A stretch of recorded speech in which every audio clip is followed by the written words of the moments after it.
الذي أرسل رسوله بالهدى ودين الحق ليظهره على الدين كله وكفى بالله شهيدا. فقد قال الله سبحانه وتعالى في كلامه المجيد وفي فرقان الحميد: أعوذ بالله من الشيطان الرجيم. بسم الله الرحمن الرحيم.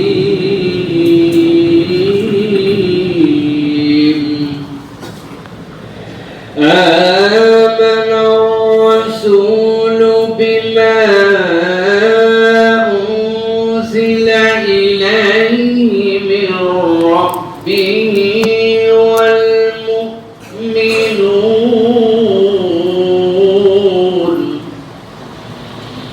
كل آمن بالله وملائكته وكتبه ورسله لا نفرق بين أحد من رسله وقالوا سمعنا وأطعنا غفرانك ربنا وإليك المصير.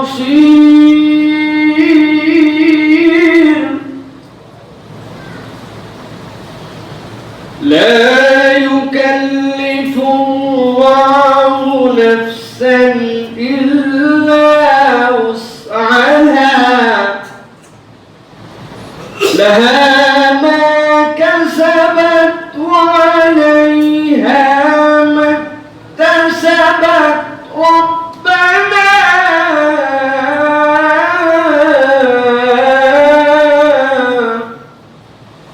ربنا لا تؤاخذنا إن نسينا أو أخطأنا. وقال الله سبحانه وتعالى آمرا ومخبرا للمؤمنين والمؤمنات إلى يوم القيامة: إن الله وملائكته يصلون على النبي يا أيها الذين آمنوا صلوا عليه وسلموا تسليما. اللهم صل على محمد وعلى آل محمد كما صليت على إبراهيم وعلى آل إبراهيم إنك حميد مجيد. اللهم بارك على محمد وعلى آل محمد كما باركت على إبراهيم وعلى آل إبراهيم إنك حميد مجيد. الحمد لله। দয়াময় মেহেরবান মাবুদ আল্লাহ রাব্বুল আলামিনের শুকরগুজার হচ্ছি যে আল্লাহ রাব্বুল আলামিন আমাদেরকে সাইয়্যিদুল আইয়াম জুমার দিনে আল্লাহ রাব্বুল আলামিনের ঘরে আল্লাহ রাব্বুল আলামিনের অত্যন্ত পছন্দনীয় সৃষ্টি মানুষ তার মাঝে সেরা ঈমানদার করে আল্লাহ রাব্বুল আলামিনের জিকির শোনার মতো মন মানসিকতা দান করে আগে ভাগে আসার বসার তৌফিক যোগ্যতা মন মানসিকতা পরিবেশ পরিস্থিতি দান করেছেন। সেই রব্বুল আলামিনের কাছে সর্বাগ্রে কৃতজ্ঞ হচ্ছি। তাঁরই শেখানো বাক্যে সকলে পড়ছি আলহামদুলিল্লাহ। দরুদ এবং সালাম বর্ষিত হোক আপনার আমার প্রিয় রাসূল জনাবে মুহাম্মদুর রাসূলুল্লাহ সাল্লাল্লাহু আলাইহি ওয়াসাল্লামের প্রতি। সম্মানিত হাজিরিন, আজকের এই অধিবেশনে আমরা সংক্ষিপ্ত সময়ে পবিত্র কোরআনুল কারীমের কিছু দোয়া এবং এই দোয়াগুলির গুরুত্ব সে বিষয়ে কিছু কথাবার্তা আলোচনা করার জন্য চেষ্টা করব। আল্লাহ রাব্বুল আমিন যেন আমাদেরকে এই কথাগুলোর উপর আমল করার, বোঝার এবং নিজেদের জীবনে ধারণ করার তৌফিক দান করেন। সকলে বলি আল্লাহুম্মা আমিন। প্রিয় ভাইয়েরা, আল্লাহ রাব্বুল আলামিন ঈমানদারদের জীবনে ঈমানদার করার পরে বান্দাদেরকে আল্লাহ রাব্বুল আলামিন কতগুলো আত্মরক্ষা কৌশল এবং আত্মরক্ষার জন্য আল্লাহ রাব্বুল আলামিন নিয়ামত দান করেছেন। আমরা দেখতে পাই পৃথিবীতে যত আল্লাহর সৃষ্টি আছে প্রত্যেকেরই একটা আত্মরক্ষা করার কৌশল আল্লাহ রাব্বুল আলামিন শিখিয়ে রেখেছেন। তার মধ্যে এমন কিছু গাঠনিক জিনিস দিয়েছেন যেটা দিয়ে সে আত্মরক্ষা করে। একটা পিঁপড়া সাথে সাথে কামড় দেয় না। সে যখন আপনার পায়ের নিচে পড়েছে, বুঝেছে আপনি তাকে সরাই দেওয়ার চেষ্টা করছেন, আপনার গায়ের উপর উঠেছে, যখন সে গন্ধ পাচ্ছে যে এটা আমার বন্ধু নয়, এ যদি বুঝতে পারে আমি তার গায়ে আসছি তাহলে আমার এত মেরে ফেলবে, এই সময় সে কামড় দেয়। এই কামড় দেওয়াটা তার আত্মরক্ষা। সাপও এমনি এমনি কামড় দেয় না। সাপ তার আত্মরক্ষার জন্য অনেক সময় কামড় দেয়। আপনি ধরে ফেলছেন, কি করবে? কষ্ট করে সেটা ঠোকর দিয়ে নিজেকে বাঁচাতে চায়। আমরা যদি দেখি আমাদের গৃহপালিত গরু ছাগল, এদের শিং থাকে কি জন্য? নিজেকে বাঁচানোর জন্য। তার শিং আছে, লেজ আছে বড় একটা, কি জন্য? নিজের গায়ের মধ্যে মশা মাছি পড়ে, বেচারি তো হাত দিয়ে চুলকাতে পারে না, সেরকম করে নেড়ে নেড়ে। আবার এমন কতগুলো প্রাণী আছে গায়ের মধ্যে এত পশম, ধরেন আপনি মশার জ্বালায় ঘুমাইতে পারতেছেন না, আপনার পাশে বিড়াল এমন ঘুমাইতেছে যে তার কোনো উঠার শব্দও নেই। কারণ কি? মশার সুর ওর গা পর্যন্ত যায় না, যে লেয়ার পর্যন্ত যাওয়া লাগবে আল্লাহ লোম দিয়ে তার একটা আবৃত করে রেখেছেন। তো এই যে প্রত্যেকের আত্মরক্ষার যে পদ্ধতি, মানুষের আত্মরক্ষার জন্য বাহ্যিকভাবে আমরা দেখতে পাই ব্রেন খাটায়, হাত খাটায়, বুদ্ধি খাটায়, অনেক কিছু খাটায়। কিন্তু আমাদের শত্রুর ধারাটা হচ্ছে দুই দিক দিয়ে, একটা বাহ্যিক শত্রু আর একটা আভ্যন্তরীণ শত্রু। আল্লাহ রাব্বুল আলামিন বলছেন তোমার এই বাহ্যিক কলা কৌশল যেগুলি আছে এইগুলা তোমাদের জন্য মাইনর আত্মরক্ষার পদ্ধতি এবং কৌশল। আল্লাহ রাব্বুল আলামিন প্রত্যেকটা বান্দার জন্য সবচেয়ে বড় অস্ত্র, সবচেয়ে বড় তার জন্য আল্লাহ রাব্বুল আলামিন আত্মরক্ষার যে পদ্ধতি দিয়েছেন তার নাম হচ্ছে আল্লাহর কাছে বান্দার দোয়া। আল্লাহ রাসূল সাল্লাল্লাহু আলাইহি ওয়াসাল্লাম বলছেন যে আদ-দুআ হুয়াল ইবাদা। দোয়া এটা স্বয়ং একটা ইবাদতের নাম। এরপর রাসূলুল্লাহ সাল্লাল্লাহু আলাইহি ওয়াসাল্লাম বলছেন সুম্মা ক্বারা ওয়া ক্বালা রাব্বুকুম উদউনি আস্তাজিব লাকুম ইন্নাল্লাযীনা ইস্তাকবিরুনা আন ইবাদাতি সায়াদখুলুনা জাহান্নাম দাখিরিন। আল্লাহ নবী এরপরে তেলাওয়াত করলেন সূরা গাফিরের 7 নম্বর আয়াত, বললেন তোমাদের জন্য দোয়া ইবাদত।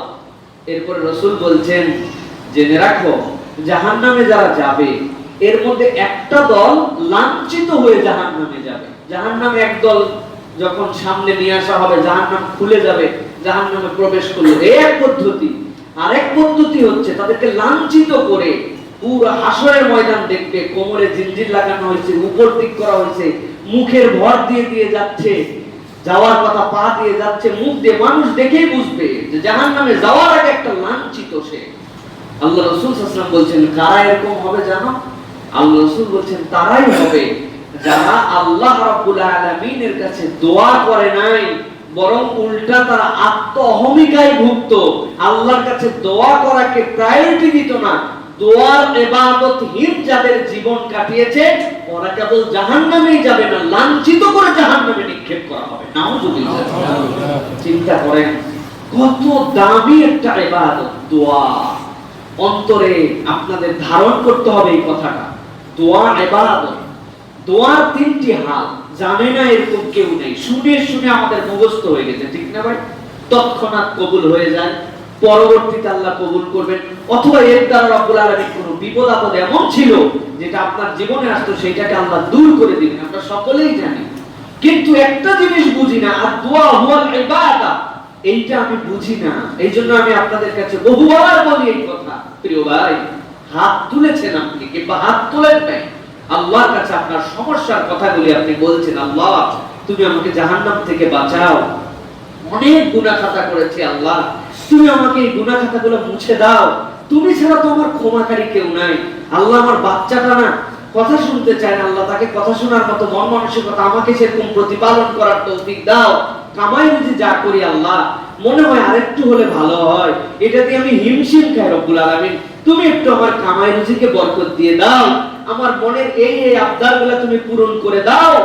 বান্দা একটু দোয়াগুলি আল্লাহর কাছে করছে, আল্লাহ তিনটা হালের কোন একটা হালের মধ্যে রাখছেন, হয়তো আপনার কবুল হয়ে যাবে, নয় একটু দেরি করে আল্লাহ যখন মনে করবেন দেওয়া লাগবে তখন দিবেন, নচেত আল্লাহ রাব্বুল আলামিনের বদলা তো জান্নাতে পরকালে রাখবেনই, দুনিয়ার বিপদ আপদ দূর করবেন। এইগুলা দোয়ার হাল, কিন্তু রাসূলের এই বর্ণনা হচ্ছে দোয়া হুয়াল ইবাদাহ।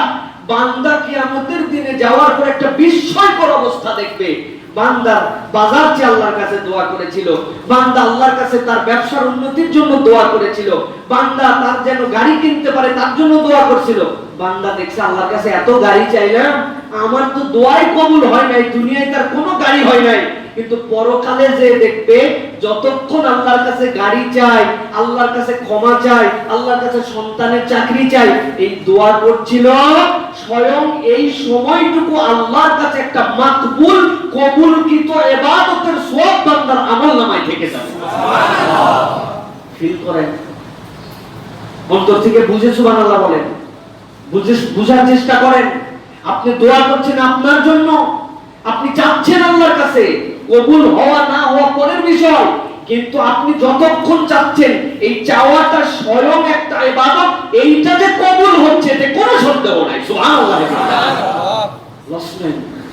কি সাংঘাতিক ব্যাপার, মানে আপনি চাকরির জন্য আবেদন করছেন, লাইনে দাঁড়াইছেন, কেউ যদি লাইনে দাঁড়ায়, চাকরি হোক বা না হোক, লাইনে দাঁড়ালে প্রতি মিনিটে সে $100 করে পাবে। এখন ওই চিন্তা করছে আমার যোগ্যতাই নাই, আমার যে রিকোয়ারমেন্ট চাইছে রিকোয়ারমেন্টটি আমি ফুলফিল করতে পারি নাই, খুদাই এই লাইনে দাঁড়াবো কেন, কারণ দাঁড়ায়ও আমি জমা দিলেও আমার চাকরি হবে না। এইটা বুদ্ধিমান না ও চিন্তা করে বসেই আছি, আরে বেটা চাকরি হোক বা না হোক, চাকরির লাইন থেকে ওই পর্যন্ত যাইতে প্রতি ঘন্টায় আমার $100 করে দিচ্ছে, এই কামাই তো আমার যথেষ্ট, ও প্রতিদিন জমা দেওয়ার জন্য লাইনে দাঁড়াবে, ঠিক কি না? বুঝেন, আল্লাহ এইটাই বুঝাচ্ছেন। আর দোয়া হুয়াল ইবাদাহ, আপনার কবুল অকবুল এগুলো পরের সাবজেক্ট। বান্দা যখন আল্লাহর কাছে চাইতে শুরু করছে, আল্লাহ ওই সময় বান্দার ইবাদত করছে, ইবাদত করছে, ইবাদত করছে, কবুল হয়ে যাচ্ছে, কবুল হয়ে যাচ্ছে, বান্দার আমলনামায় ফেরেশতা কবুল ইবাদতের সওয়াব লিখছে। সুবহানাল্লাহ। দোয়া করবেন না কেন? এইজন্য আল্লাহ রাসূল সাল্লাল্লাহু আলাইহি ওয়াসাল্লাম বলছেন যে রব্বুকুম উদউনি আস্তাজিব লাকুম। বান্দা, আল্লাহ বলেন তুমি দোয়া চাও আমি এটা কবুল করব। আল্লাহ বলেন ইন্নাল্লাযিনা ইস্তাকবিরুনা আন ইবাদাতি, যারা আমার ইবাদতের মধ্যে তাকাব্বুরি করবে, মানে আল্লাহ ছাড়া আরো কারো কাছে চাওয়া যায়, আল্লাহ ছাড়া আরো কেউ দিতে পারে, তার কাছেও চাইলে পাওয়া যায়, আল্লাহর সাথে ইবাদত অন্য কাউকে শরীক করবে, এটাই হচ্ছে আল্লাহর সাথে অহংকার করে বসলেন। আল্লাহ রাসূল সাল্লাল্লাহু আলাইহি ওয়াসাল্লামকে আল্লাহ বলেন জানাই দেন সায়াদখুলুনা জাহান্নামা, সে জাহান্নামে ঢুকবে। স্বাভাবিক ছিল আল্লাহর সাথে যদি সে বাড়াবাড়ি করে জাহান্নামে যাবে, কিন্তু আল্লাহ রাসূলকে বলা হচ্ছে শুধু জাহান্নামে না, এই ধরনের বান্দার জন্য দাখিরিন, আল্লাহ লাঞ্ছিত অপদস্থ পুরা হাসরের ময়দানে দেখায় দেখায় ওরা জাহান্নামে ঢুকাবেন। নাউযুবিল্লাহ। তাহলে দোয়ার কত দাম। রাসূলুল্লাহ সাল্লাল্লাহু আলাইহি ওয়াসাল্লাম বলছেন লাইসা শাইউন আকরামা আলাল্লাহি মিনাদ দুআ, আল্লাহর কাছে দোয়ার অধিক সম্মানিত আর কিছুই নেই। সুবহানাল্লাহ। তার মানে দোয়ার থেকে সম্মানিত কিছু নাই, যে দোয়া করে তার থেকেও সম্মানিত বান্দা নাই। আল্লাহর কাছে চাই যে বান্দা আল্লাহ পছন্দ করেন। রাসূলুল্লাহ সাল্লাল্লাহু আলাইহি ওয়াসাল্লাম আরো বলছেন আদ-দুআ সিলাহুল মুমিন ওয়া ইমাদুদ্দিন ওয়া নূরুস সামাওয়াতি ওয়াল আরদ। আল্লাহ রাসূল বলছেন দোয়া হচ্ছে মুমিনের জন্য সিলাহ। সিলাহ মানে কি? সিলাহ মানে হচ্ছে অস্ত্র, সিলাহ মানে তার জন্য ঢাল, সিলাহ মানে হচ্ছে তার হাতিয়ার। দোয়া হচ্ছে মুমিনের হাতিয়ার। এরপরে রাসূল বলছেন ওয়া ইমাদুদ্দিন, এটাই তো দ্বীনের মূল। আল্লাহর কাছে চাওয়া ইবাদুদ্দিন, দ্বীনের ভিত্তি এইটা। ওয়া নূরুস সামাওয়াতি ওয়াল আরদ, এই দোয়া হচ্ছে আসমান জমিনের জন্য আলো। সুবহানাল্লাহ। রাসূলুল্লাহ সাল্লাল্লাহু আলাইহি সাল্লাম এরপরে বলছেন দুনিয়ায় সবচেয়ে বখিল আর দুনিয়ার বুকে কৃপণ এই দুই মানুষের পরিচয় আল্লাহ রাসূল দিয়েছেন। সবচেয়ে কৃপণকে, তার কাছে আপনি গেছেন, টাকা পয়সা চাইছেন, দেয় না, কোনো দান খয়রাতি করে না, এই তো ধারণা আমাদের। রাসূলুল্লাহ সাল্লাল্লাহু আলাইহি ওয়াসাল্লাম বখিলের বর্ণনা দিচ্ছেন। রাসূল বলছেন আজাজুন নাসি মান আজিজা আনিদ দুআ, দুনিয়ায় সবথেকে কৃপণ ওইটাই যে আল্লাহর কাছে চাইতে কৃপণতা করে, চায় না আল্লাহর কাছে, সবচেয়ে কৃপণ।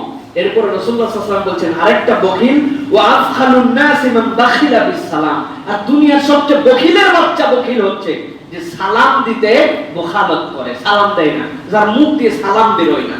দুইটা পরিচয় রাসূল সাল্লাল্লাহু আলাইহি ওয়াসাল্লাম দিয়েছেন। কৃপণের কৃপণ, আল্লাহর কাছে দোয়া করে না, আল্লাহর কাছে চায় না।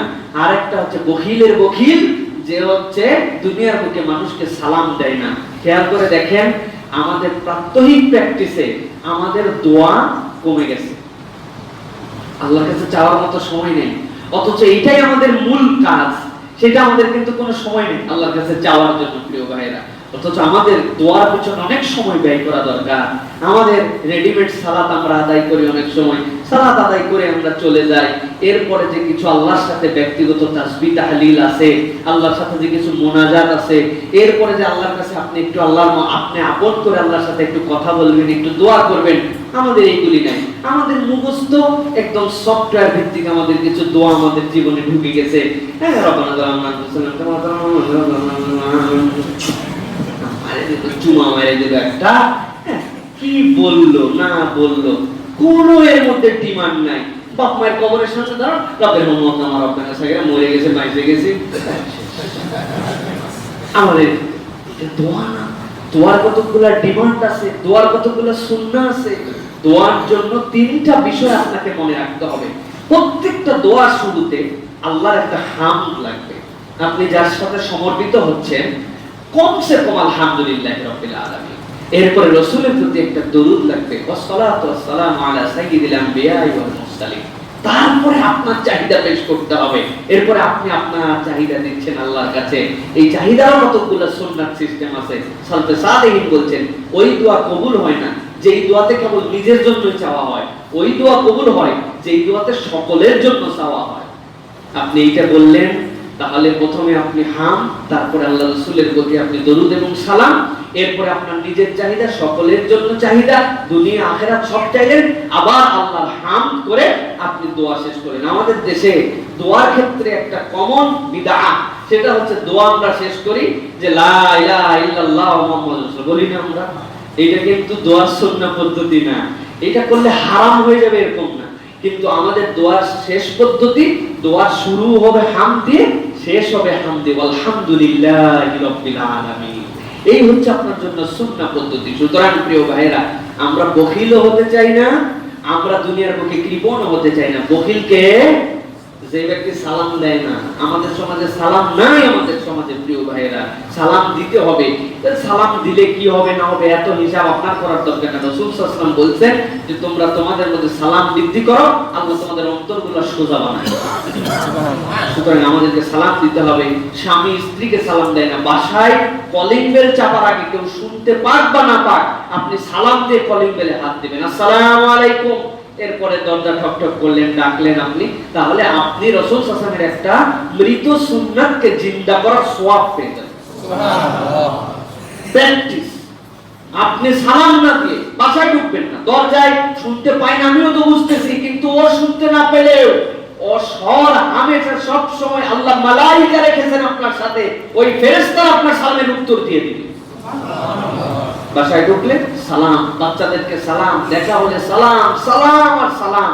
মানুষজন অনেক সময় বলবে যে কি মানুষ রে এত সালাম দেয় কেন? প্রিয় ভাইয়েরা, ইউরোপে একটা ঘটনা, একজন ভদ্র মহিলা একটা আইসক্রিম ফ্যাক্টরিতে কাজ করতেন।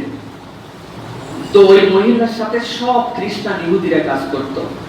দারোয়ান যেটা গেটের সামনে থাকে, ওই দারোয়ানটাকে কেউ পাত্তা দেয় না। দারোয়ান এর আবার কি ভ্যালু আছে, সেই সব সময় খালি সবাই যে সেলট দেয়, সালাম মানে সে good morning sir, good morning sir করতে করতে অস্থির।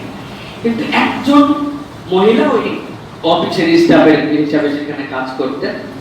একদিন সবাই বেরিয়ে গেছে, তিনি কোয়ালিটি কন্ট্রোল অফিসার ছিলেন সেই কোম্পানির, আইসক্রিমের কোম্পানি। সবার কাজ বেরিয়ে গেছে, উনি একটা স্টোর চেক করতে ঢুকছে, যে স্টোরটা চেক করে উনি বেরিয়ে যাবে। স্টোরের ভিতরে ঢুকে সব ঠিক আছে কিনা তাকাচ্ছে, এরকম সময় দরজাটা আস্তে করে এসে লেগে গেছে। দরজাটার সিস্টেম হচ্ছে ভিতর থেকে খোলা সিস্টেম নাই, বাইরে থেকে খুলতে হবে, বাইরে থেকে লাগাতে হবে। সবাই বেরিয়ে গেছে, উনি সর্বশেষ ভিতরে ঢুকে আটকায় গেছে। হাজার চিল্লালেও বাহিরে একটা শব্দ বের হওয়ার সুযোগ নাই।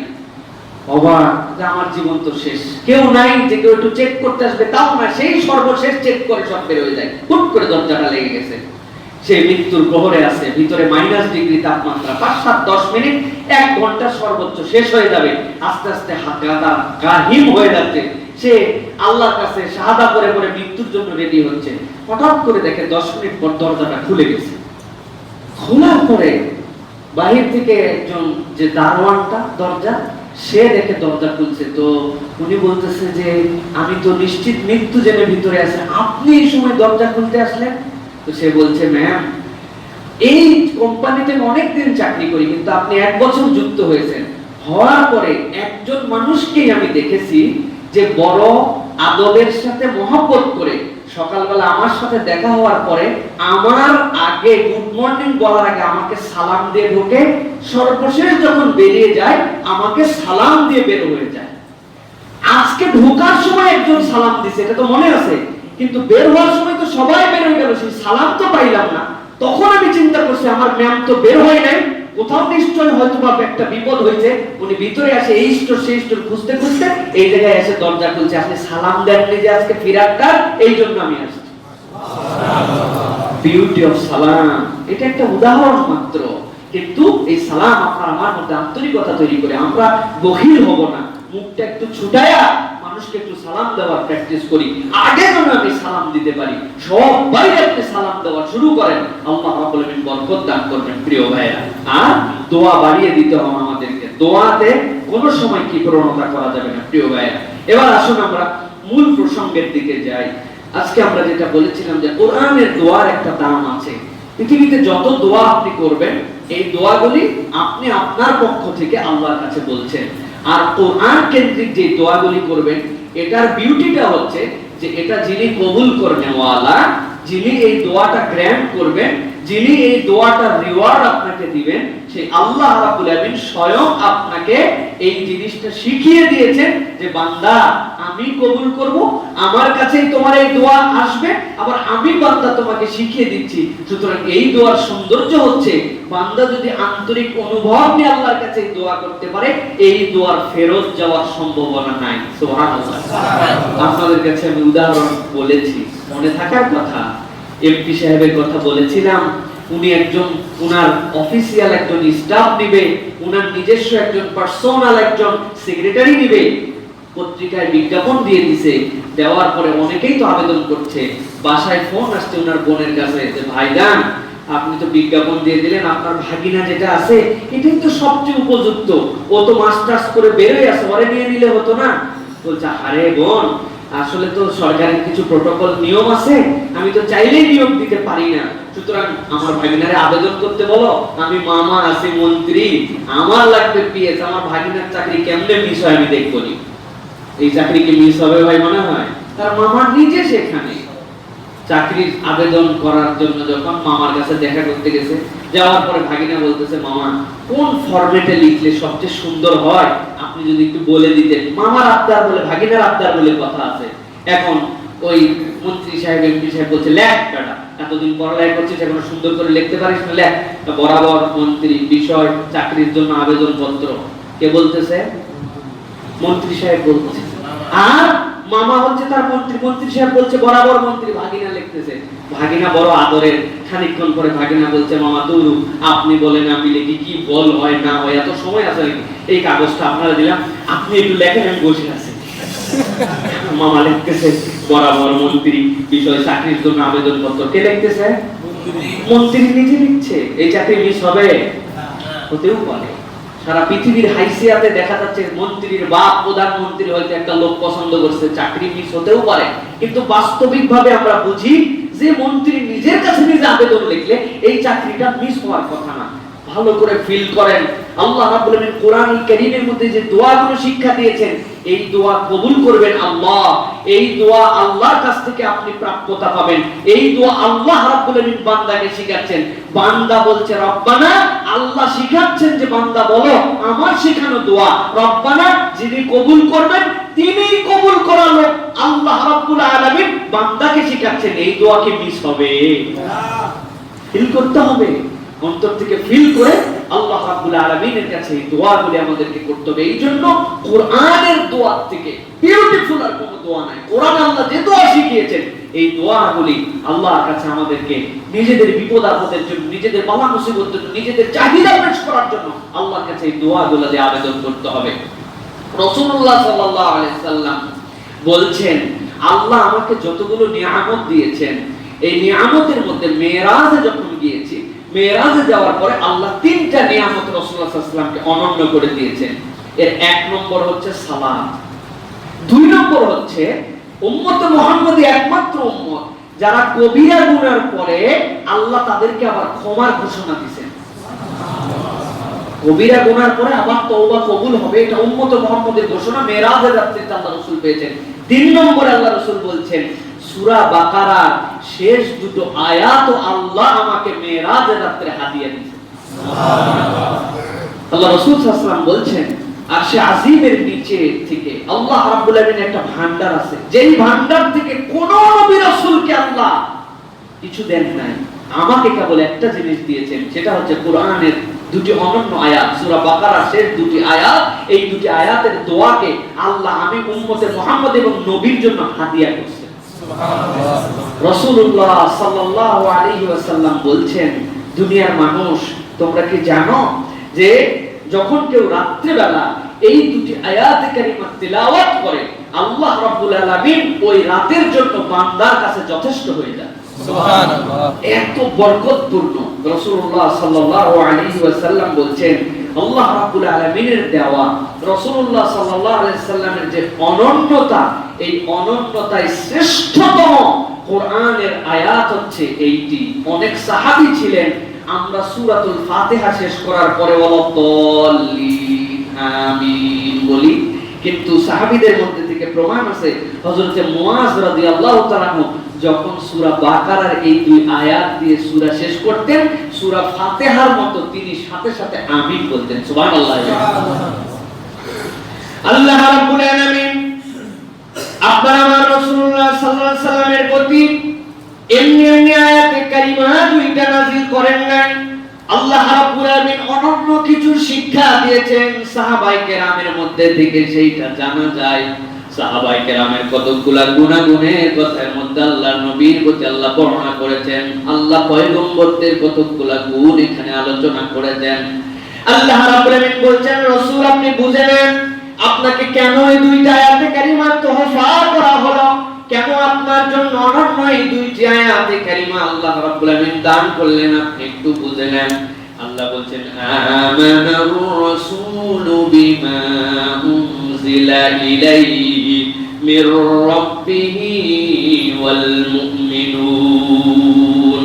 আল্লাহ রাব্বুল আলামিন বলছেন, আমানার রাসূল, আমার রাসূল ঈমান এনে ফেলেছেন, আমার রাসূল বিশ্বাস স্থাপন করেছেন কি বিষয়ে?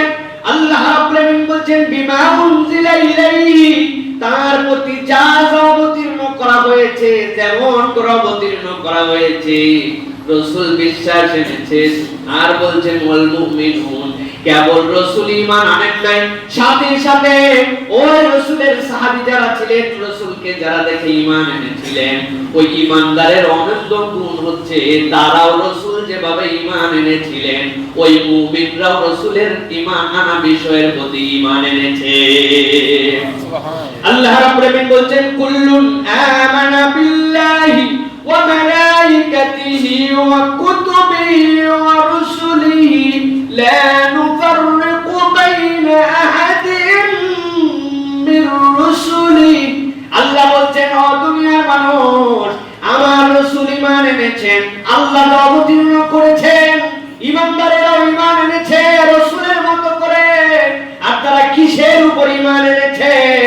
আল্লাহ বলছেন, কুল্লুনা আমানা বিল্লাহ, প্রত্যেক প্রত্যেককে আল্লাহর প্রতি ঈমান এনেছে ওয়া মালাইকাতিহি, এরপরে তারা আল্লাহর যে ফেরেশতা আছেন তাদের প্রতি ঈমান এনেছে, ওয়া কুতুবিহি ওয়া রুসুলি, এরপরে কিতাবের প্রতি ঈমান এনেছে, তারপরে তারা রাসূলের প্রতি ঈমান এনেছে। ভালো করে বোঝার চেষ্টা করেন, আল্লাহ রাব্বুল আলামিনের ঈমানের পরে সবচেয়ে বড় দামি যে ঈমান সেটা হচ্ছে রিসালাতের প্রতি ঈমান। আল্লাহ রাব্বুল আলামিনের পরে মানব মণ্ডলীর জন্য সবচেয়ে বড় দামি যে ঈমান সেটা হচ্ছে নবীদের প্রতি ঈমান। কিন্তু আল্লাহ সিরিয়ালে কি বললেন? আল্লাহ সিরিয়ালে বললেন আমানার রাসূল, ঈমান এনেছে রাসূলেরা কিসের প্রতি? কুল্লুন আমানা বিল্লাহ। এরপরে আপনার আমার হিসাব মতো হওয়ার কথা ছিল রাসূলি, কিন্তু এখানে বুঝার বিষয় আছে। আল্লাহ রাব্বুল আলামিন বললেন কুল্লুন আমানা বিল্লাহ ওয়া মালাইকাতিহি ওয়া কুতুবিহি ওয়া রুসুলিহি। এই চারটা সিরিয়াল যদি আপনার ঈমানের মধ্যে পরিষ্কার না হয়, বান্দার পঞ্চম একটা ঈমান রাখার বিষয় আছে, তাকদীরের ভালো মন্দের প্রতি তাকে বিশ্বাস রাখতে হবে। এই চারটা ঈমানের সিরিয়াল না বুঝলে ওই বান্দা তাকদীরের প্রতি ঈমান নিয়ে সব সময় সমস্যায় থাকবে। আল্লাহ রাব্বুল আলামিন বুঝাচ্ছেন, আল্লাহর প্রতি তো বান্দা তুমি ঈমান এনেছো, কেমন করে ঈমান এনেছো? নিশ্চয় আল্লাহর কতগুলো ফেরেশতা আছে যাদেরকে আল্লাহ রাব্বুল আলামিন সৃষ্টি করেছেন। ওই ফেরেশতাদের নিজেদের স্বাধীন সক্রিয় কোনো ইচ্ছা শক্তি নাই, ওয়ান কাইন্ড অফ রোবট। আল্লাহ রাব্বুল আলামিন তাদেরকে সৃষ্টি করে রেখেছেন, যা বলেন তার বাইরে কিচ্ছু করতে পারে না। যাদেরকে সিজদার দায়িত্ব দিয়েছেন, কিয়ামত পর্যন্ত সিজদা দিবে, রুকু করতে বলেছেন রুকু করবে, আল্লাহ যা বলেছেন তার বাইরে এক চুলো চলতে পারে না। আল্লাহর ঈমানের পরে তোমার এই ঈমান পরিষ্কার করতে হবে। ওয়া কুতুবি, ওই মানুষ দেখি রাসূল ঈমান আনছেন, ওই রাসূল বলছেন আল্লাহর প্রতি ঈমানের পরে তোমাদের জন্য ওই ফেরেশতাদের প্রতি ঈমান। ওই ফেরেশতারা এরপর আল্লাহর পক্ষ থেকে পয়গাম নিয়ে আসবে, তাদের ক্ষমতা নাই আল্লাহর পক্ষ থেকে যে কিতাব নিয়ে আসবে তার মধ্যে এক চুল 19-20 করার যোগ্যতাও নাই, ক্ষমতাও নাই। আল্লাহ বলছেন আল্লাহর প্রতি ঈমান এনেছো, আল্লাহর সৃষ্টি ওই ফেরেশতাদের প্রতি ঈমান এনেছো, এরপর আল্লাহর কিতাবের প্রতি ঈমান এনেছো। এখন কিতাবটা কার প্রতি আসছে? কিতাবটা রাসূলের প্রতি আসছে। আল্লাহ বলছেন ওয়া রাসূলিহি, এরপরে সে আল্লাহ রাসূলের প্রতি অবিকৃতভাবে আল্লাহ থেকে ফেরেশতা, তারপরে কিতাব রাসূলের উপরে আসছে। এই ঈমান যারা বিশ্বাস করে, আল্লাহ রাব্বুল আলামিন সব কল্যাণ অকল্যাণ যে করতে পারেন, ওই বান্দার ঈমানের মধ্যে আর কোনো ঘাটতি থাকতে পারে না। আল্লাহ রাব্বুল আলামিন বলছেন ওয়া ক্বালু সামি'না ওয়া আতা'না গুফরানাকা রাব্বানা ওয়া ইলাইকাল মাসীর।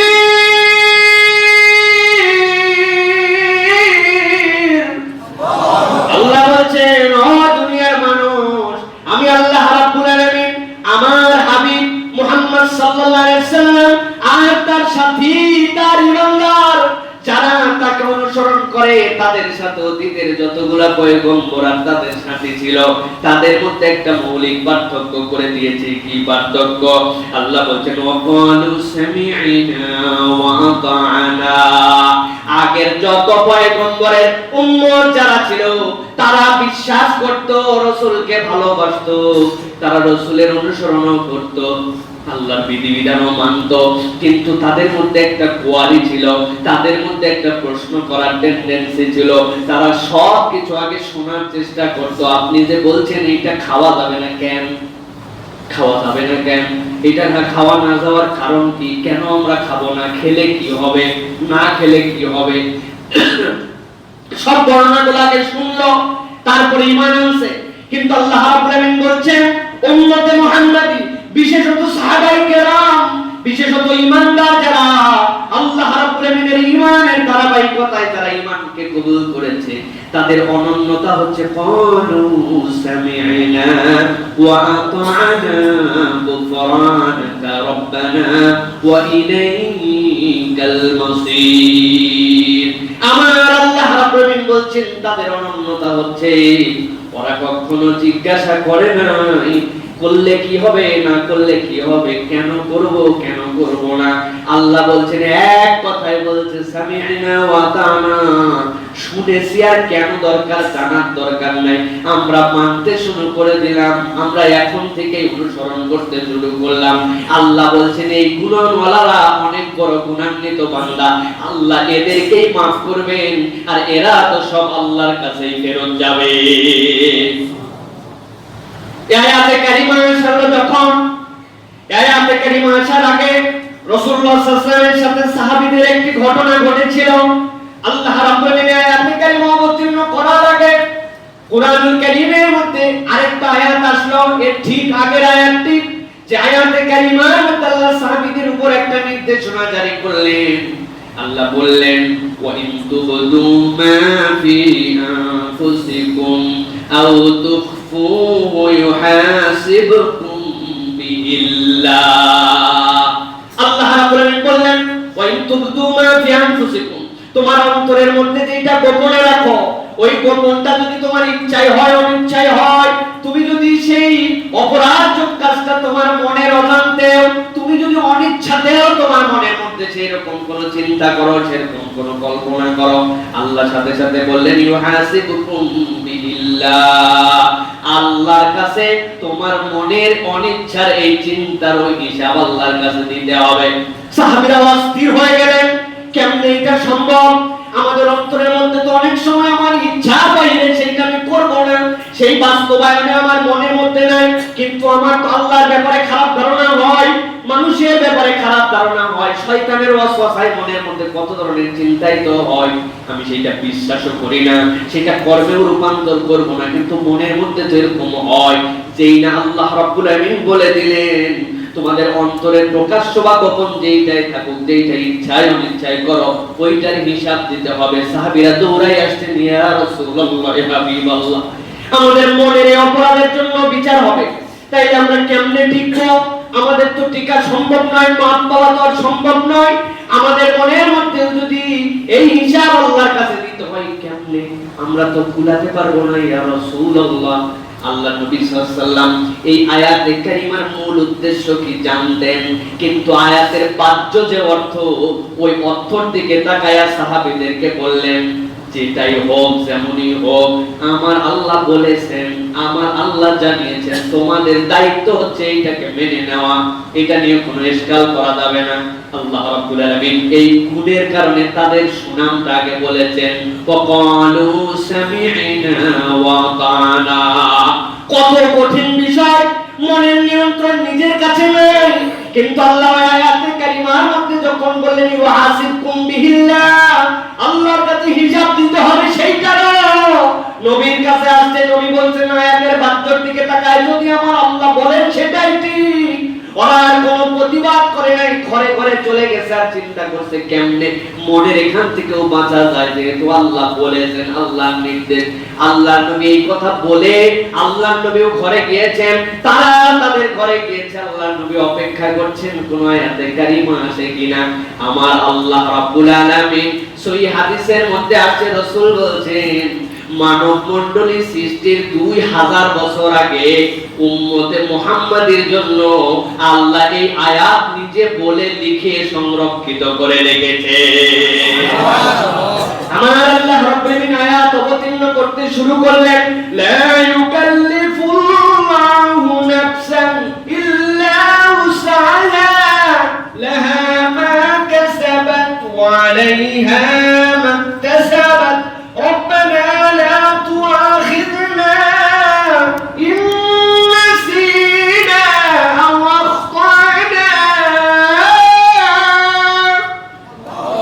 আমার আল্লাহ রাব্বুল আলামিন বলতে শুরু করলেন, ও আমার মুহাম্মদ সাল্লাল্লাহু আলাইহি ওয়াসাল্লামের প্রিয় উম্মতেরা, তোমাদের জন্য আল্লাহর পক্ষ থেকে যত হাদিয়া করা হয়েছে, সব হাদিয়া যদি এক পাল্লায় তুলে দাও, আমার আল্লাহ তোমাদের প্রতি যেই অনুগ্রহ এখানে করেছেন, এইটার সাথে অন্যটার তুলনা হবে না।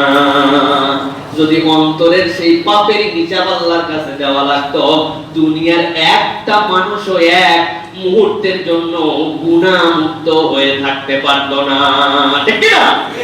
আমার আল্লাহ বলেন, লা ইউকাল্লিফুল্লাহু নাফসান ইল্লা উসাহা। ও আমার বান্দারা, জেনে রাখো, আল্লাহ যত বিধিবিধান তোমাদেরকে দেন, এমন কোন বিধান আল্লাহ তোমাদেরকে দেন নাই যেটা পালন করার তোমার সাধ্য নাই। দুনিয়ার কোন মানুষ এই মুহূর্তে বলতে পারবে না, তার ঈমানই থাকবে না যদি বলে আল্লাহর এমন বিধান আমার উপরে আসছে, এই বিধান পালন করা আমার জন্য কঠিন। তাহলে বোঝা যাবে আল্লাহর আয়াত মিথ্যা, ঠিক কি না? আপনার বুঝে ধরে না, আপনার পরিবেশে হয়তো আপনি সেইটাকে বানাই দিয়েছেন কঠিন, কিন্তু আল্লাহ বলছেন লা ইউকাল্লিফুল্লাহু নাফসান ইল্লা উসাহা। আমি আল্লাহ বান্দাকে সৃষ্টি করেছি, কোন বিধান সে মানতে পারবে আর কোনটা মানতে পারবে না আমি আল্লাহ জানি। আমার বান্দা পালনের সাথে কোন হুকুম বিধান আমি আল্লাহ তার জন্য দেই না। সুবহানাল্লাহ। আল্লাহ রাব্বুল আলামিন বলছেন লাহা মা কাসাবাত ওয়া আলাইহা মাকতাসাবাত। আমার বান্দা তার নিজে যেটা প্রতিফলনে দেখতে পায় এটা প্রকারান্তরে তার নিজের উপার্জন, মানুষ যেটা তার সামনে দেখতে পাবে তার উপার্জন। এইটার ব্যাখ্যার মধ্যে অনেক মুফাসসির বলেছেন তার আল্লাহ বোঝাচ্ছেন কোন বান্দা আল্লাহর কাছে যাওয়ার পরে যা করে যায় নাই ওইটার বদলে করেছে এরকম কোন রিপোর্ট পাবে না। আবার বান্দা যা করে গেছে দুনিয়ায় আল্লাহর কাছে হিসাবের দিনে এক চুলো তার থেকে বিমুক্ত বা ছাড়া হবে না। আল্লাহ রাব্বুল আলামিন এরপরে বলছেন রব্বানা, ও বান্দারা যারা একটু আগে তোমরা বলেছিলে কেমন করে আমরা এই বিধান আসার পরে চলবো, কেমন করে আমরা অন্তরে যে আমাদের অপরাধ হয় অপরাধগুলা আমাদের অনিচ্ছায় হয় সেইটার হিসাব আমরা কেমন করে দিব। আল্লাহ দোয়া শিখাচ্ছেন, আল্লাহর কাছে বল, আল্লাহ নিজেই কবুল করবেন। রব্বানা লা তুআখিযনা ইন নাসিনা আও আখতানা। আল্লাহ তুমি আমাদেরকে maaf করে দাও যেগুলা আমরা ভুলে করেছি অথবা ভুল করার পরে যেই ভুলগুলাকে ভুলে গেছি। সুবহানাল্লাহ সুবহানাল্লাহ। আল্লাহ নিজে শিখাচ্ছেন ইন নাসিনা ওয়া আখতানা, ভুল করে ভুল করছি আল্লাহ তুমি এটা ধরো না। আল্লাহ maaf করার জন্য এটা দিয়েছেন বান্দাদের জন্য। আল্লাহর নবী খুশি হয়ে গেলেন। এই আয়াতে কারিমা আল্লাহ নবীর অন্তরের মধ্যে আনন্দ এনে দিল। আমার উম্মতের maaf পাওয়া তো সহজ হয়ে গেল। আমার উম্মত যেটা ভুলে গেছে বা ভুল করে করেছে নিজের অজান্তে করেছে, আমার আল্লাহ আমার উম্মতকে যদি এইটা maaf করে দেন আর আমার উম্মত আল্লাহর হুকুমগুলা যদি পালন করতে শুরু করে আল্লাহ রাব্বুল আলামিন সর্বাগ্রে এই উম্মতকে জান্নাতে ঢুকাবে।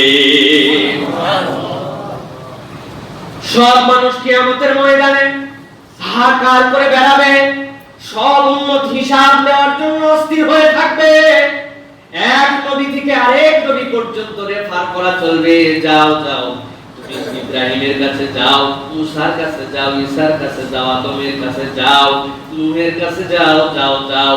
আল্লাহর নবীর কাছে যখন আসা হবে সব নবীরা নিজেদের হিসাব নিয়ে নিজেরা কেমন করে আল্লাহর সামনে দাঁড়াবে এই নিয়ে ব্যস্ত থাকবে। আর আপনার আমার নবী ওই সময় সিজদায় পড়ে উম্মতের কথা আল্লাহর কাছে বলবে।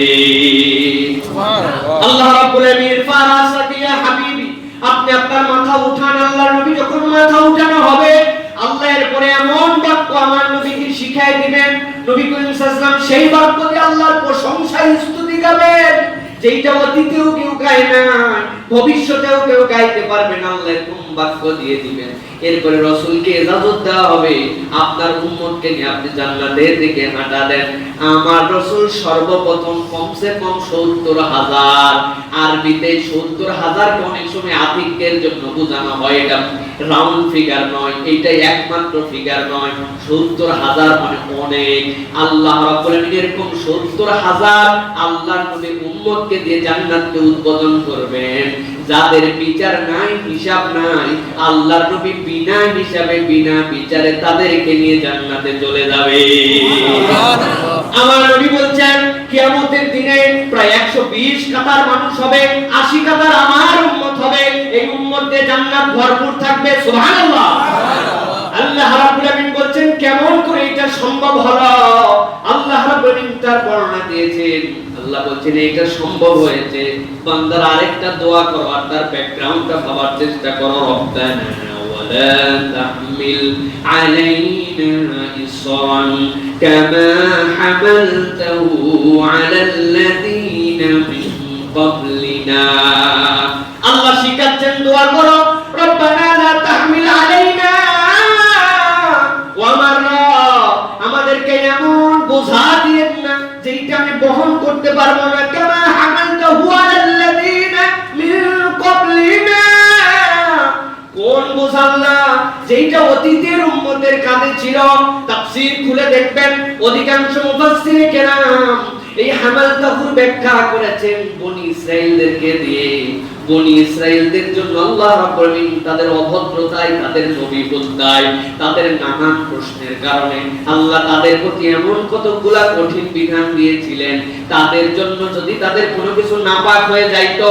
আমরা ধুইলে পাক হয়ে যায় আপনার জামার মধ্যে নাপাক লেগেছে আপনি ধুলে পাক হয়ে যায় তাদের হতো না হয় কেটে অংশ ফেলে দিতে হবে না হয় আগুনে পুড়ায় দিতে হবে তাছাড়া পাকই হবে না কি সাংঘাতিক বিষয় আল্লাহ রাব্বুল আলামিনের কাছে কোন কবিরা গুনাহ করে ফেলছে ওই বান্দার আর কোনো মাফ পাওয়ার কায়দা নাই একমাত্র মাফ পাওয়ার কায়দা নিজে আমি আল্লাহর কাছে অনুতপ্ত তওবা করছি প্রমাণ স্বরূপ নিজেই নিজেকে হত্যা করে ফেলতে হতো কি কঠিন বিধিবিধান তাদের প্রতি তারা নিজেরা নবীদেরকে অন্যায়ভাবে হত্যা করেছে অযাচিত জিজ্ঞাসা করেছে শুধুমাত্র আল্লাহ বলছেন এই একটা গরু এই গরুর পা দিয়ে যে মৃতটার গায়ের মধ্যে ঠেকাইলে দাঁড়ায় যাবে যাওয়ার পরে কথা বলে দিবে কে হত্যাকারী ওরা নিজেরা নিজেদের উপরে পেঁচ বাঁধাইছে গরুটা কেমন রংটা কেমন দেখতে কেমন কোথায় থাকে কত বড় মুফাসসিররা বলছেন তাফসীর খুলে দেখবেন সেখান থেকে তো বাকারা ওই বাকারা একজন বিদ্যার কাছে ছিল পুরা পৃথিবীতে কোথাও ছিল না কেবলমাত্র একটা মহিলার কাছে ছিল কিনতে হয়েছিল কিভাবে আল্লাহ ঠেলা তাদেরকে শিখাইছেন ওই গরুকে জবাই করার পরে পুরা গায়ের চামড়া ছিলেছে ছিলার পরে ওই চামড়া সমপরিমাণ স্বর্ণ মুদ্রা দেওয়া শর্তে পুরি রাজি এর আগে শুধু একটা গরু নিলেই হতো কিন্তু প্রশ্ন করে করে বিব্রত করে করে নবীদেরকে কষ্ট দিয়ে দিয়ে নিজেদের উপরে বিপদ চাপাইছে আল্লাহ বলছেন উম্মতে মুহাম্মাদের তো গুণ এইটা নয় তাদের গুণ হচ্ছে সামি'না ওয়া আতা'না এইজন্য আল্লাহর কাছে তোমরা দোয়া করো রব্বানা লা তাহমিল আলাইনা ইসরান কামা হামালতাহু আলাল্লাযিনা মিন ক্বাবলিনা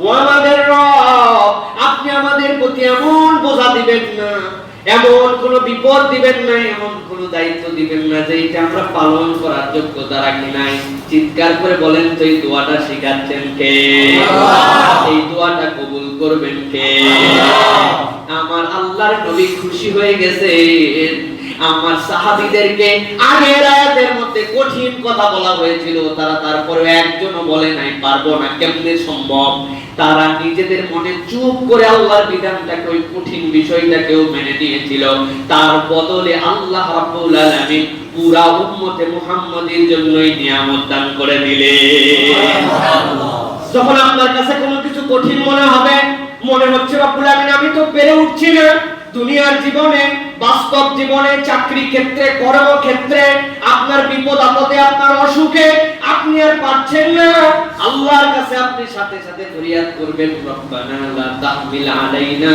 ইসরান কামা হামালতাহু আলাল্লাযিনা মিন ক্বাবলিনা আল্লাহ এই দোয়াকে আপনার আমার জীবনে এমন নিয়ামত বানাবেন আপনি দেখবেন বিপদ উদ্ধারের আল্লাহ রাব্বুল আলামিন ওই বান্দার জন্য একটা না একটা ব্যবস্থা করে দিবে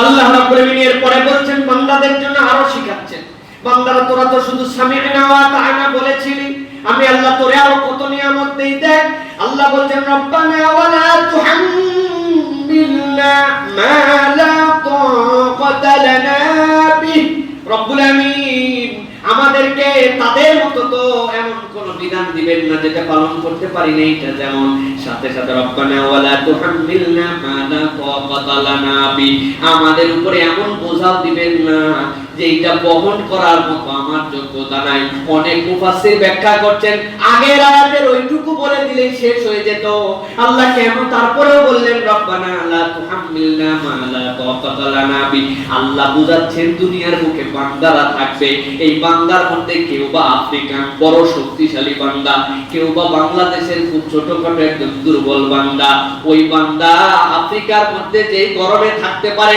এই বান্দা যদি সেখানে যায় এক মুহূর্ত টিকতে পারবে না। সাইবেরিয়ার বরফের মধ্যে এমন মানুষ আছে -50°C তাপমাত্রায় বছরকে বছর আছে। এখন আপনাকে আমাকে ওইখানে যদি নিয়ে যাওয়া হয়, আমি তো উঠতে পারবো না, কুলাতে পারবো না। আমি একটা ছোট মানুষ, এমন লম্বা কাজ দেওয়া হয়েছে যে কাজ করার সামর্থ্য নাই। আবার এমন একজন লম্বা মানুষ যার কাজটা ওই জায়গাতে পারফেক্ট নয়, সে তো এটা করতে পারবে না। আল্লাহ স্পেসিফিক ভাবে এই জায়গাতে এইটুকু বর্ণনা করে বুঝিয়েছেন। প্রত্যেকটা বান্দা ইন্ডিভিজুয়ালি যখন আল্লাহর কাছে বলবে রব্বানা ওয়ালা তুহাম্মিলনা মা লা তাকাতা লানা বি, আল্লাহ ওই বান্দার জন্য কোনটা অসাধ্য এবং কোনটা কঠিন পরীক্ষা, বান্দার ওই পরীক্ষা থেকে উত্তরণের ব্যবস্থা করে দিবে। আমার রব্বুল আমিন এরপরে বলছেন সব চাহিদা তো শেষ, কিন্তু দুনিয়ায় তোমাকে বোঝাও দেওয়া হলো না, দুনিয়ায় তোমাকে কষ্ট দেওয়া হলো না, তোমার অনেক ভুল করছিলে সেইগুলো মাফ করে দেওয়া হলো, কিন্তু তারপরেও তো বান্দা তোমার অপরাধ থাকবে। তোমাকে সাধ্যের অতিরিক্ত দেওয়া হয় নাই, বোঝা চাপিয়ে দেওয়া হয় নাই, অতীতের মতো যেগুলো ভুল ছিল এই ভুলগুলোও ধরা হয় নাই, কিন্তু বান্দা তারপরেও শয়তানের খপ্পরে পড়ছিস। এত সুযোগ দেওয়ার পরেও গুনাহ করে ফেলেছিস, এত সুযোগ দেওয়ার পরেও অপরাধ আছে। যে পরিমাণ অ্যাকাউন্টে এখন জড়ো হয়েছে, এইগুলা নিয়ে কবরে গেলে আর পরকালে গেলে আল্লাহর কাছে বাঁচার রাস্তা থাকবে না। আল্লাহ এবার বান্দাকে শিখাচ্ছেন আসল দোয়া।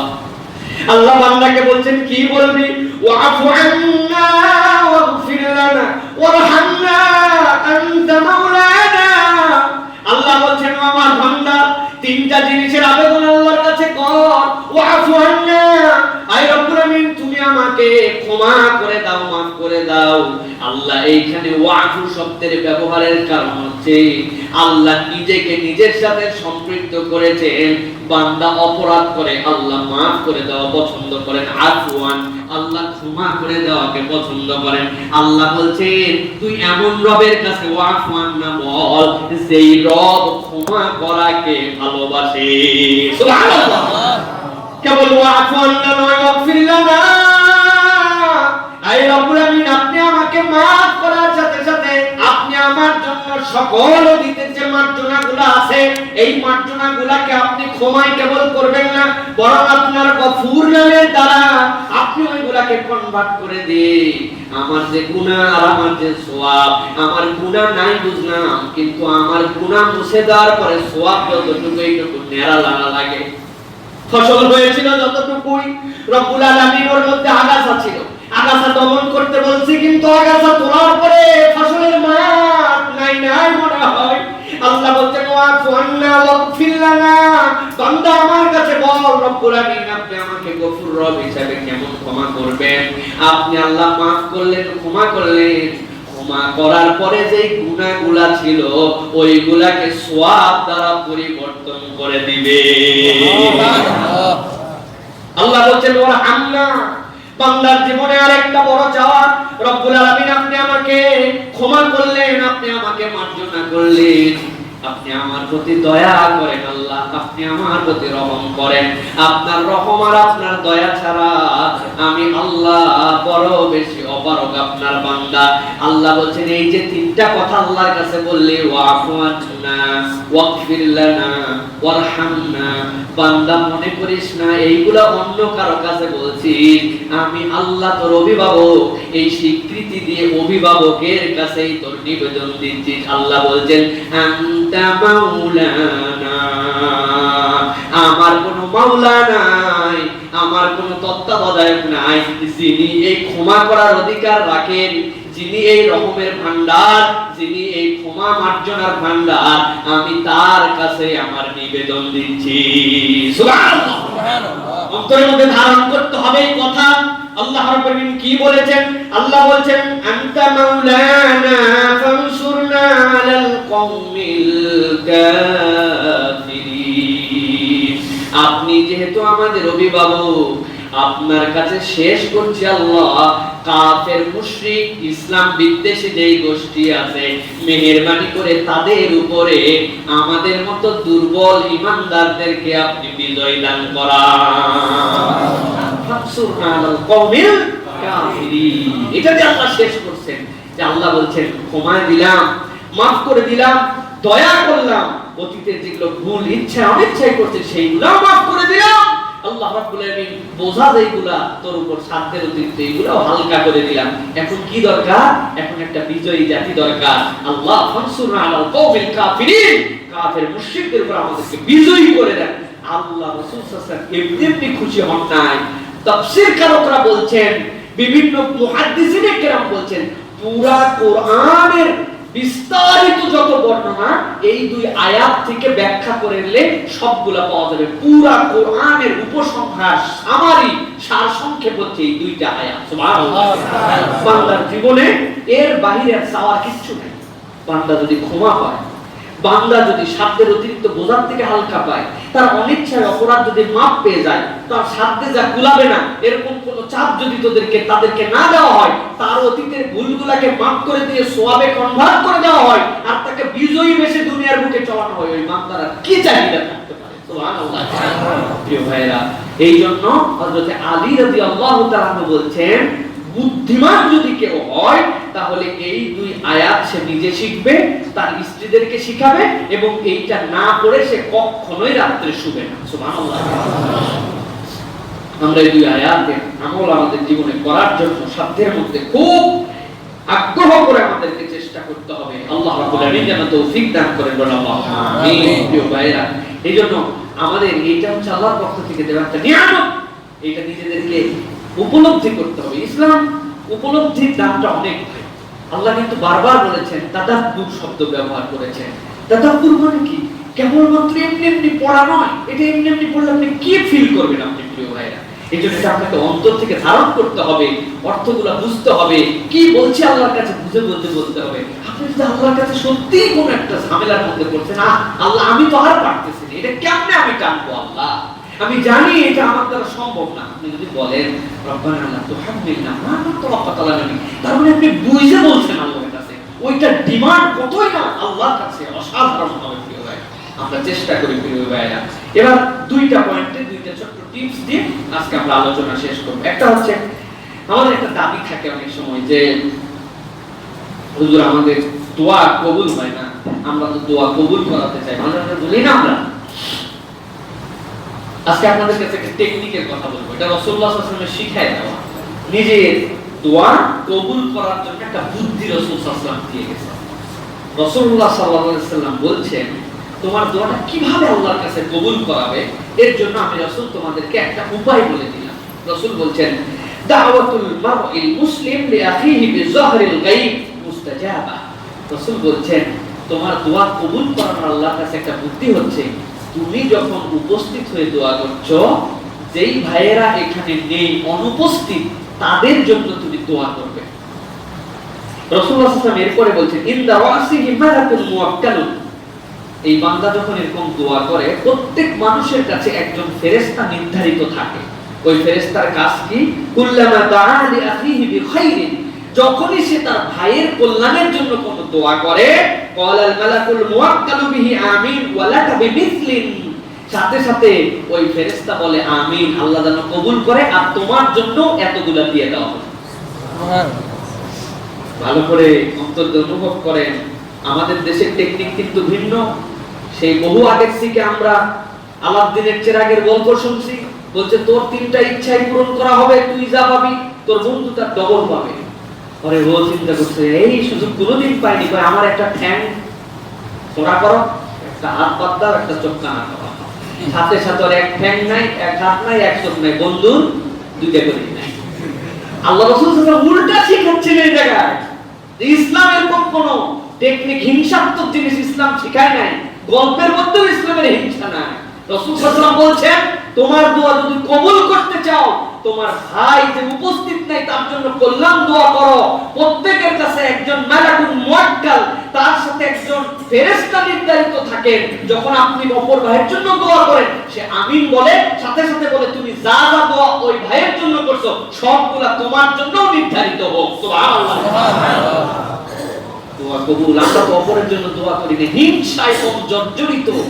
অপরের জন্য দোয়া করব, তার জন্য ভালো চাবো, তোমার মনের টেন্ডেন্সিতে নাই। আরে আপনি দেওয়ারও মালিক না, কবুল করার মালিক না, আপনি খালি একটু মুখটা আল্লাহ দিয়েছে দোয়া করার মালিক, তাই আপনারা তো ফুটানি। প্রিয় ভাইয়েরা, দোয়া করার টেকনিকেও আমাদের দুর্বলতা আছে। আমরা অনেক সময় কেমনে আল্লাহর কাছে দোয়া করতে এটাও জানি না। ওই যে একজন দোয়া করছিল আল্লাহর কাছে, আল্লাহ আমার 2 হাত ভর্তি খালি টাকা পয়সা, আর চারিদিকে খালি মহিলা দাও, আমি সব মহিলা নিয়ে ফুর্তি করবো, আর 2 হাতে টাকা। আল্লাহ দোয়া কবুল করে পরে ইডেনের বাসে কন্ডাক্টর বানায় ওর বাস ভর্তি ইডেনের ছাত্রী মহিলা, 2 হাতে কন্ডাক্টর 10 টাকা 20 টাকা। এরকম বেকুবের মতো দোয়া করলে হবে না। দোয়া করার ক্ষেত্রে মাথা খাটাতে হবে আপনাকে যে আল্লাহ আমি কি দোয়া করব আল্লাহর কাছে। আল্লাহর কাছে আপনার দোয়ার অ্যাপ্রোচ বুদ্ধি থাকতে হবে। দোয়া আপনি দোয়া করছেন আল্লাহ আমার 2 লাখ টাকা দাও একটা গাড়ি কিনবো, আল্লাহর কি কাম জুন জুলাই পার হয়েছে, নতুন করে আরো ট্যাক্স যুক্ত হয়ে ওই গাড়ির দাম ছিল জুনে হচ্ছে 2 লাখ, জুলাই হয়েছে 3 লাখ, আপনার 2 লাখ টাকা আছে গাড়ি নেই। তাহলে দোয়া আপনি আল্লাহ আমার জন্য যেটা কল্যাণ হবে, আমি জানি না কিসে আমার কল্যাণ, যেটা আমার জন্য কল্যাণ হয়, যেটা আমার জন্য খায়ের হয়, যেটা আমার জন্য বরকত হয়, তুমি দাও, তুমি সেটা আমাকে দাও। সুবহানাল্লাহ, সুবহানাল্লাহ। বুদ্ধি খাটায় আল্লাহর কাছে দোয়া করতে হবে। আল্লাহ রাব্বুল আলামিন রাসূলের জন্য বুদ্ধিটা শেখাচ্ছেন। কি বুদ্ধি? তোমার দোয়া তুমি কবুল করাতে চাও, তোমার ভাইয়ের জন্য যে উপস্থিত নাই তার জন্য বেশি বেশি কল্যাণ চাও। আল্লাহ বলছেন ওর জন্য যা চাইছিস তোর জন্য তাই দিয়ে দিলাম, লস আছে? লস আছে কোন? সুতরাং এইটা হচ্ছে আমাদের জন্য বড় বেশি দোয়া। হ্যাঁ, অপর ভাইয়ের জন্য কি দোয়া করব সেটাও আল্লাহ শিখিয়েছেন। সবচেয়ে বড় দোয়া হচ্ছে রব্বানা ফির লানা ওয়া লিইখওয়ানিনা আল্লাযীনা সাবাকুনা বিল ঈমান ওয়া লা তাজআল ফি কুলুবিনা গিল্লাল লিল্লাযীনা আমানু। আল্লাহ যারা আমাদের আগে চলে গেছেন আপনি তাদেরকে মাফ করে দেন, তাদের ব্যাপারে আমাদের অন্তরের মধ্যে কোনো গিল, হিংসা, বিদ্বেষ, অন্তরের মধ্যে খারাপ ধারণা এইগুলা রেখেন না আল্লাহ, আমার ভাইদেরকে মাফ করে দেন। আপনি যদি আপনার অনুপস্থিত ভাইদের জন্য মাফ চান, ফেরেশতা বলবে তোমার ভাইকে মাফ করা হলো, তোমার জন্য ওইটা দেওয়া হবে। সুবহানাল্লাহ। আল্লাহ আমাদেরকে বুঝ দান করুন, আল্লাহ রাব্বুল আলামিন আমাদেরকে তৌফিক দান করুন। প্রিয় ভাইরা, এবার আরেকটা জিনিস, সেটা হচ্ছে রাসূলুল্লাহ সাল্লাল্লাহু আলাইহি ওয়াসাল্লাম সার্বক্ষণিক সাহাবীদের সাথে দেখা হলেই, সাহাবায়ে কেরামের সাথে মিলিত হলে তাদেরকে একটা দোয়া শিখাতেন। চলতে ফিরতে ঘুরতে আল্লাহর কাছে দোয়া করো। 4 শব্দে 4টা আবেদন, এর মধ্যে সব আছে। রাসূলুল্লাহ সাল্লাল্লাহু আলাইহি ওয়াসাল্লামের শিক্ষা দেওয়া দোয়া। রাসূল সাল্লাল্লাহু আলাইহি ওয়াসাল্লাম বলতেন আল্লাহুম্মা গফিরলি ওয়ারহামনি ওয়াহদিনি ওয়াআফিনি ওয়ারযুকনি। আল্লাহ রাসূল সাল্লাল্লাহু আলাইহি ওয়াসাল্লাম বলতেন আল্লাহর কাছে বলো আল্লাহুম্মা গফিরলি, হে আল্লাহ তুমি আমাকে maaf করে দাও। আল্লাহ আস্তাগফিরুল্লাহ দেখুন সেইটা, আল্লাহ তুমি আমাকে maaf করে দাও। এরপরে ওয়ারহামনি, আমার প্রতি দয়া করো আল্লাহ, তোমার দয়া ছাড়া আমি চলতে পারবো না। 3 নম্বরে ওয়াহদিনি, আল্লাহ তুমি আমাকে সরল সঠিক রাস্তায় রাখো। হিদায়াতের রাস্তা মানে জান্নাতের রাস্তায় রাখো। আল্লাহ রাস্তা কাদা হইছে বলে আপনি মনে করছেন আল্লাহ আমারে হিদায়াতে রাখেন, এইটা মূল হিদায়াত না। মূল হিদায়াত হচ্ছে আল্লাহ আমার ট্র্যাকটা যেন জান্নাত পর্যন্ত যায়। ওয়াহদিনি ওয়াআফিনি, হে আল্লাহ আপনি আমাকে নিরাপত্তা দেন। সর্বশেষ ওয়ারযুকনি, আমারে আপনি খাওয়ান আর রিজিকটা আমারে দেন। কোন বান্দা যদি আল্লাহর কাছে ক্ষমা পায়, আল্লাহর দয়ার মধ্যে সে চলে যায়, আল্লাহ রাব্বুল আলামিন তাকে যদি সঠিক রাস্তার মধ্যে রাখেন, আল্লাহ রাব্বুল আলামিন যদি তাকে নিরাপত্তা দিয়ে দেন, আর আল্লাহ তাআলা যদি খাওয়ান, ওই বান্দার কি লাগবে ভাই? একটু মনে করে বলেন কি লাগবে? আপনি বলবেন হুজুর এই বউ লাগবে, এর মধ্যে বউয়ের কথা। আরে ওয়ারযুকনির মধ্যে বউ আছে, এই রিজিক তো স্ত্রীও আপনার জন্য। আল্লাহ আমাকে রিজিক দেন মানে আমার এমন একটা স্ত্রী দেন যাকে দেখলে আমার চোখ ঠান্ডা হয়, দিল ঠান্ডা হয়, যে আমার সাথে আমার তবিয়ত বুঝে দুইজন মিলে একটা জান্নাতে যাওয়ার ট্র্যাকে দাঁড় করাতে পারি, এরকম একটা রিজিক দেন। সুবহানাল্লাহ, সুবহানাল্লাহ। এর মধ্যে সব আছে। এখন আমি যদি বলি ওয়ারযুকনি, আল্লাহর রিজিকের মধ্যে শুটকি মাছ হালাল না হারাম? আরে কথা বলেন না, হালাল। কারণ আল্লাহর কাছে বলছে আল্লাহ ওয়ারযুকনি, আল্লাহ যদি আমার খালি শুটকি খাওয়ায়, আমি তো আর খাইতেই পারি, আমি তো শুটকির গন্ধও শুনতে পারি না। এই ওয়ারযুকনি মানে আপনি যেইটাকে আল্লাহ রাব্বুল আলামিন জানেন কল্যাণ হবে, আল্লাহ এরকম কিছু আপনার নসিবে দেখ। সুবহানাল্লাহ। ওর মধ্যে চাকরি বাকরি, ব্যবসা বাণিজ্য, সন্তান সন্ততি সব আছে। হাদিসের মধ্যে স্পষ্ট বলা আছে রিজিক মানে সন্তান। সুবহানাল্লাহ। আপনার সন্তানও আপনার রিজিক। সুতরাং আল্লাহর কাছে এই দোয়াটা আমরা করব। কি করব? আল্লাহুম্মা গফিরলি, বলেন আল্লাহুম্মা গফিরলি ওয়ারহামনি ওয়াহদিনি ওয়াআফিনি ওয়ারযুকনি। 5টা শব্দে পাঁচটা দোয়া আল্লাহর কাছে রাসূলুল্লাহ সাল্লাল্লাহু আলাইহি ওয়াসাল্লাম সাহাবীদের কাছে এইটা বলতেন, এটা শিখো, চলতে ফিরতে এটা বলতে থাকতেন। একটু বুঝে নিয়ে আমরা আমল করার চেষ্টা করি। আল্লাহ রাব্বুল আলামিন আমাদেরকে বুঝ দান করুন। আল্লাহুম্মা আমিন। ওয়া আখির দাওয়ানা আলহামদুলিল্লাহি রাব্বিল আলামিন। সুবহানাকাল্লাহুম্মা বিহামদিকা আশহাদু আল লা ইলাহা ইল্লা আনতা আস্তাগফিরুকা ওয়া আতুবু ইলাইক। আসসালামু আলাইকুম ওয়া রাহমাতুল্লাহি ওয়া বারাকাতুহু। ওয়া আলাইকুম আসসালাম ওয়া রাহমাতুল্লাহ।